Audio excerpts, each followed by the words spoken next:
This trick is called tower stall, and it looks like this.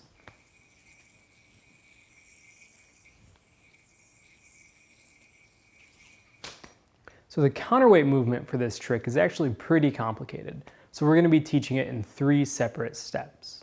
So to start out the trick, first we're going to want to throw into a trapeze, then we're going to hop the yo-yo off and pinch the string about 4 to 5 inches above the yo-yo. And then for the first counterweight movement, we're going to loosen our grip on the counterweight and swing it behind the yo-yo, and we're going to arc it so that it goes in front of the yo-yo string, and you're going to land in this mount. So that might sound a little counterintuitive as to how you do that. Usually, when you swing the counterweight down, it'd go around your wrist if you were throwing it behind the yo-yo. But with this, we're actually going to angle it forward about 15 degrees so that when we throw it down, it passes first behind the yo-yo and then comes to the front. Even though we don't catch the counterweight during the actual trick, catching the counterweight when practicing step 1 makes it easier to master. Moving on to step 2. Right after the counterweight string touches the string above the yo-yo and as it's coming over your hand, you want to push your throw hand forward.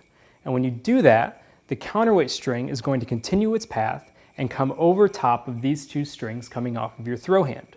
Right after the counterweight string touches the string coming off of your throw hand, you want to move your throw hand back in line with the gap so that the string can touch the gap at the correct angle.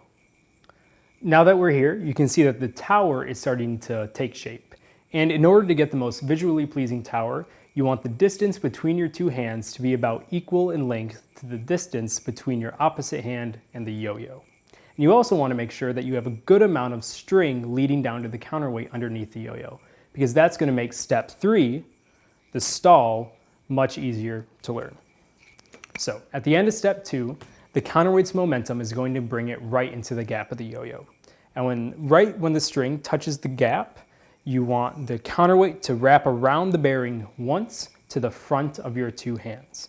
Then, as with any stall, or in basic stall in our 5A fundamental series, you want to bring your hands in the direction that the counterweight is traveling to stall the counterweight. So, once we're in that tower, we need to get out. And to do that, we need to do the inverse of all of the counterweight movements that we just did.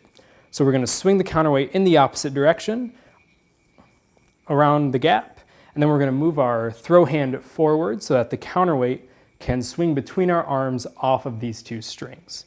And instead of moving my throw hand back, I'm actually going to leave it forward so that the counterweight is going to swing into the gap of the yo-yo. Then I'm going to swing the counterweight and catch it in my throw hand, and then I can drop my pointer finger on my throw hand into a trapeze. Then I can go into an undermount and perform a bind. And that is tower stall.